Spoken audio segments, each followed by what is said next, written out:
Rusya-Ukrayna Savaşı 3. yılında devam ediyor. Askeri açıdan savaşın henüz bir kazananı yok. Savaş, kara, deniz ve hava sahalarının yanı sıra siber alanını da kapsayan hibrit bir boyutta devam ediyor. Taraflar bir açmaz ile karşı karşıyalar ve savaşın seyri 2024'te de bu şekilde devam ediyor. Peki kazananlar, kaybedenler, taraflılar ve tarafsızlar kim? Videoya geçmeden önce kanalımıza abone olabilir, beğen tuşuna tıklayarak bize destek olabilirsiniz.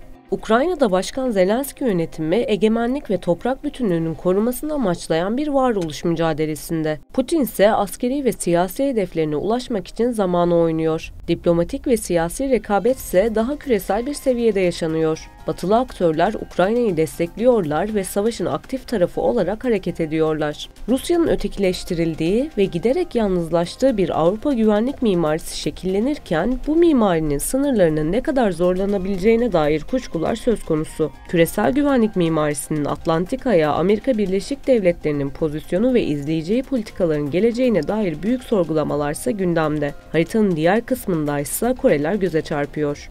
Kuzey Kore, Rusya-Ukrayna savaşında açıkça Rusya'nın yanında yer alıyor. Pyongyang bu savaşı ABD'yi uluslararası arenada zayıflatma fırsatı olarak görüyor. Aynı zamanda ABD'yi dünya barışı ve güvenilirliği için bir tehdit olarak nitelendiriyor. Kuzey Kore, ABD'yi Rusya'ya karşı savaşı kışkırtmakla suçluyor ve kendi nükleer silah programını meşru müdafaa aracı olarak savunuyor. Yani Kuzey Kore, Rusya'ya silah ve mühimmat sağlamakta ancak bu yardımları kamuoyu önünde sürekli olarak reddetmekte. Güney Kore ise Rusya-Ukrayna savaşını Rusya'nın işgali olarak tanımlıyor. Bu savaşı uluslararası hukukun ve egemenliğin ihlali olarak görüyor. Seul yönetimi Ukrayna'ya insani yardım sağlasa da doğrudan askeri yardım yapmıyor. Güney Kore, Rusya ile Kuzey Kore arasındaki artan askeri işbirliğine karşı endişeli. Bu durumun Kore Yarımadası'ndaki güvenlik dengelerini olumsuz etkileyebileceğini düşünüyor. Kuzey Kore adeta Rusya'nın yanında savaşmaya hazır bir müttefik gibi. Kuzey Kore lideri Kim Jong-un'un kız kardeşi Kim Yo-jong dahi bu konuya ilgili.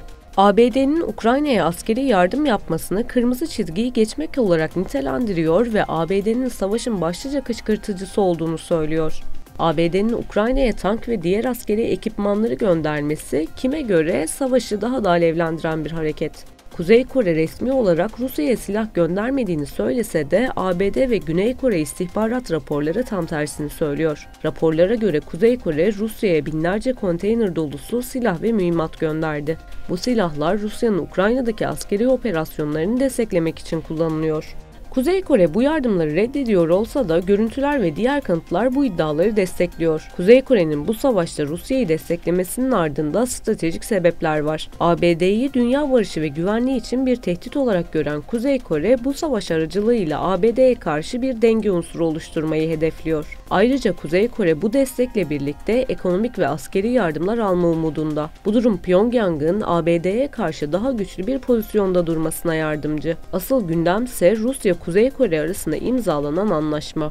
Rusya-Ukrayna savaşının değiştirdiği küresel jeopolitik dengeler Moskova'yı Soğuk Savaş'ın bitiminden bu yana mesafe koyduğu Kuzey Kore ile yeniden yakınlaşmaya götürüyor. Rusya Devlet Başkanı Vladimir Putin 24 yıl sonra Kuzey Kore'ye ilk ziyaretini 19 Haziran'da gerçekleştirdi. Rus lider Kim Jong-un'a Batı'ya karşı birlikte durduklarını söyledi. İki ülkenin bağımsızlığını ve adil bir dünya düzenini savunduklarını belirterek güçlü bir dayanışma mesajı da verdi. Bu ziyaret tam da Rusya'nın Ukrayna'daki savaş için Kuzey Kore'den silah almak istediği söylentileri ortalıkta dolaşırken gerçekleşti. Rusya Batı'nın yaptırımları altında acil ihtiyaçlarını karşılamaya çalışıyor. Ziyaret sırasında imzalanan anlaşma bir askeri pakt gibi. Eğer biri saldırıya uğrarsa diğeri yardıma koşacak. Güney Kore anlaşmanın ardından yaptığı açıklamadaysa Rusya ve Kuzey Kore anlaşmasının ardından Ukrayna'ya silah gönderme seçeneğinin değerlendirileceğini söyledi. Güney Kore Savunma Bakanlığı'na göre Güney Kore'nin savunma ihracatı Ukrayna'daki savaşın Seul'ün silah ihracatı için bir kapı açmasıyla bir önceki yıl 7,25 milyar dolarken 2022'de yaklaşık 17 milyar dolar oldu. Polonya ile 2022'de yapılan silah anlaşması Seul'ü büyük ölçüde ABD ve Rusya'nın hakim olduğu küresel silah ihracatında önemli bir oyuncu haline getirdi. Geçtiğimiz Kasım ayında Güney Kore, Polonya'ya yönelik 22 milyar dolar tutarındaki silah satışlarının finansmanının sağlanması için yerel bankaları sıraya soktu. Bahsi geçen silah satışı Güney Kore için tarihi rekor özelliğine sahip. Silahlanma faaliyetlerini artıran Polonya, Güney Kore'yi başlıca tedarikçisi olarak belirlemişti. Görüşmeler iki ülke arasında geçen yıl imzalanan ve K-2 Black Panther tankı, K-9 Thunder obüsü ve F-50 savaş uçağı tedarik edeceği kapsamlı silah anlaşmasının devamı niteliğinde. Bu anlaşma 13,7 milyar dolar değerindeydi ve Güney Kore'nin bugüne kadarki en büyük anlaşmasıydı. Güney Kore Devlet Başkanı Yoon Suk-yeol, Kuzey Kore ve Rusya'nın anlaşma yapmasından sonra kınama yayınladı. Yola göre söz konusu anlaşma, Güney Kore'nin güvenliğine yönelik bir tehdit ve Birleşmiş Milletler Güvenlik Konseyi kararlarının ihlali. Açıklamaya göre bu anlaşma, Seul'ün Moskova ile ilişkileri üzerinde olumsuz sonuçlar doğuracak. Anlaşmanın devamındaysa şu ifadeler yer alıyor. Kore Savaşı ve Ukrayna'daki savaş gibi işgal savaşları başlatma geçmişi olan iki tarafın karşılıklı askeri işbirliği sözü vermesi ise çok saçma. Yoon'un ulusal güvenlik danışmanı Seul'ün Ukrayna'ya yardımcı olmak üzere silah sağlama konusunu yeniden değerlendireceğini söyledi. ABD tarafından desteklenen, iyi donanımlı ordusuyla büyüyen, silah ihracatçısı olan ve Moskova'ya karşı ABD öncülüğündeki ekonomik yaptırımlara katılan Güney Kore, önceden de Ukrayna'ya insani yardım ve diğer desteklerde bulundu. Ancak uzun süredir aktif olarak çatışma içinde olan ülkelere silah sağlamama politikasını gerekçe göstererek Kiev'e doğrudan silah sağlamadı. Rusya, Kuzey Kore Anlaşmasının kapsamı hakkında fikir ayrılıkları var. Anlaşmanın ne kadar güçlü bir güvenlik taahhüdü içerdiği konusunda tartışmalar devam ediyor. Bazı analistler anlaşmayı iki ülkenin Soğuk Savaş dönemindeki ittifakının tam olarak yeniden inşası şeklinde görürken, diğerleri anlaşmanın önemli olmaktan çok sembolik olarak göründüğünü söylüyor. Uluslararası Barış Vakfı'ndan uzman Ankit Panda, anlaşma metninin otomatik askeri müdahale anlamına gelmeyecek şekilde dikkatlice kaleme alındığını söyledi. Ancak Ankit Panda, buradaki büyük resim, her iki tarafın da işbirliklerinin kapsamını ne kadar genişletmek istediklerini kağıda dökmeye ve dünyaya göstermeye istekli olmalarıdır ifadesini kullandı. Kuzey Kore Devlet Haber Ajansı'na göre anlaşmada Pyongyang ve Moskova'nın herhangi birinin temel çıkarlarını ihlal etmesi halinde üçüncü taraflarla anlaşma yapmaması ve bu çıkarları tehdit eden eylemlere katılmaması gerektiği belirtiliyor. Anlaşmaya göre ülkelerin savaşı önlemek, bölgesel ve küresel savaş ve güvenliği korumak için savunma yeteneklerini güçlendirmek amacıyla ortak önlemler hazırlamak için adımlar atmasını gerektiriyor. Bu adımların neler olduğu ya da birleşik askeri eğitim ve diğer işbirliklerini içerip içermediği ise meçhul.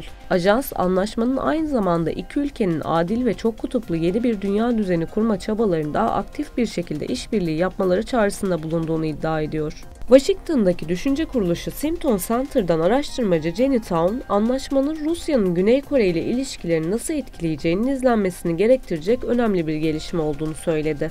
Kore Yarımadası'ndaki gerilim, Kim'in silah denemeleri ve ABD, Güney Kore ve Japonya'nın katıldığı birleşik askeri tatbikatların kısasa kısas döngüsü içinde yoğunlaşmasıyla son yılların zirve noktasında. Güney Kore'nin Ukrayna'yı destekleme kararı önemli bir politika değişikliği olarak algılanıyor. Kuzey Kore'nin anlaşması ise siyasetin seyrini değiştirecek.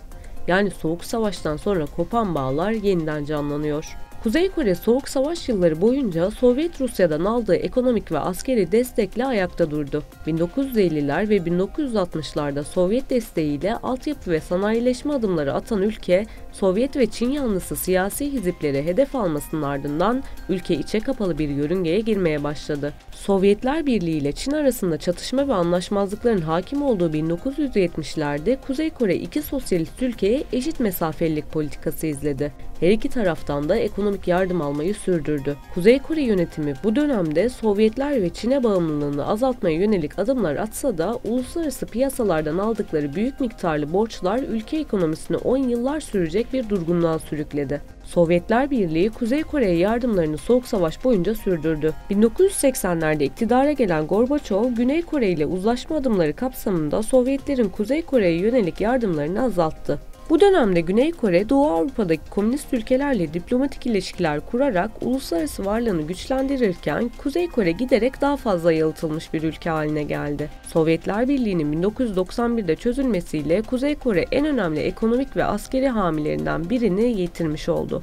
Rusya'da Boris Yeltsin hükümeti Seul ile diplomatik ilişkiler kurarken Kuzey Kore'ye ekonomik yardım ve ticaret sübvansiyonlarına son verdi. Rusya Federasyonu Sovyet Rusya ile Kuzey Kore arasındaki askeri ittifak anlaşmasını da yenilemedi. 2000'li yılların başında Rusya'da iktidara gelen Vladimir Putin, Batı ile güvenlik alanındaki artan gerilime karşı ülkesinin geleneksel nüfuz alanlarındaki konumunu yeniden sağlamaya yönelik bir politika izlemeye başladı. Putin bu amaçla Temmuz 2000'de Pyongyang'ı ziyaret etti. Taraflar görüşmede ABD'nin Kore Yarımadası'na füze savunma sistemi yerleştirme planlarını eleştirdi. Gelecek yıllarda da karşılıklı ziyaretler devam etti. İlişkiler yeniden kurulsa da bu ittifakın yenilenmesi anlamına gelmiyordu. Nitekim Rusya 2000'li yıllarda Birleşmiş Milletler Güvenlik Konseyi'nin nükleer ve füze programı nedeniyle Kuzey Kore'ye yaptırım kararlarına 2 kez destek verdi. Rusya ayrıca ABD, Çin, Japonya ve Güney Kore ile birlikte Kuzey Kore'yi ekonomik yardım ve güvenlik teminatı karşılığında nükleer ve füze programından vazgeçirmeye yönelik müzakerelere de destek verdi. Müzakereler 2008'de başarısızlıkla sonuçlandı. Sonrasında Kuzey Kore, Kim Jong-un'un yönetimine geçti. Rusya bu dönemde Kuzey Kore'nin Rusya'ya 11 milyar dolar borcunun %90'ını silmeyi kabul etti. Kim Jong-un kendi iktidarında yaptırımlara rağmen Kuzey Kore'nin nükleer ve füze programına hız verdi. Kuzey Kore lideri 2018'de ABD ve Güney Kore ile nükleer müzakereleri yeniden başlatma kararı aldı. Bu arada geleneksel müttefikleri Rusya ve Çin'le de ilişkilerini iyi tutmaya çalıştı. ABD ile nükleer müzakerelerin 2019'da sona ermesinin ardından Kim, 2019'da Rusya'nın Vladivostok şehrini ziyaret ederek burada Putin'le görüştü. Liderler görüşmede işbirliğini arttırma sözü verse de somut herhangi bir ilerleme kaydedilmedi. Rusya'nın 2022'de Ukrayna'ya başlattığı askeri harekatla ABD ve Batı ülkelerinin buna karşı Moskova'ya uyguladığı kapsamlı yaptırımlar küresel dengelerde köklü değişimlere sebep oldu. Pyongyang yönetimi savaşın ABD ve Batı'nın hegemonik siyaseti sonucu olduğunu savunurken Rusya'nın komşusunu işgalini haklı buluyordu. Kuzey Kore, Ukrayna'nın doğusunda Rusya'nın desteğiyle kurulan iki ayrılıkçı cumhuriyeti tanıyan Suriye dışındaki tek ülke oldu. Rusya da bu dönemde Birleşmiş Milletler'in Kuzey Kore'ye yönelik yeni yaptırımlarını veto etme yoluna gitti. ABD ve Güney Kore, Kuzey Kore'nin Rusya'ya Ukrayna'daki savaşta kullanılmak üzere top, füze ve diğer askeri donanım sağladığını öne sürdü. Bunun karşılığında Moskova'dan kilit bazı yardımlar ve askeri teknoloji transferi sağlandığı iddia ediliyor. Moskova yönetimi ise Birleşmiş Milletler kararlarını ihlal edecek bu türden silah ve teknoloji transferlerinin yapıldığı iddiasını reddediyor.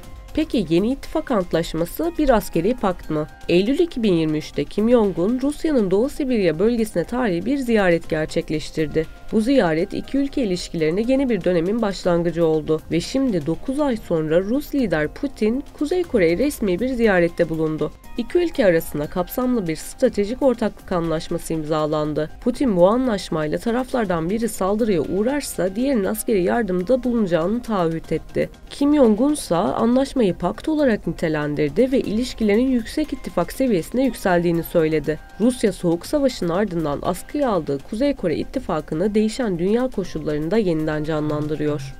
Sonuca gelirsek, Kuzey Kore ve Güney Kore'nin Rusya-Ukrayna savaşına yaklaşımları onların uluslararası arenadaki stratejik hedefleri ve politikalarıyla şekilleniyor. Kuzey Kore Rusya'yı destekleyerek ABD'ye karşı güç kazanmayı hedeflerken Güney Kore uluslararası hukukun korunmasını ve bölgesel güvenliği savunur durumda. Bu iki ülkenin farklı duruşları Kore Yarımadası'ndaki karmaşık siyasi ve askeri dengeleri gözler önüne seriyor.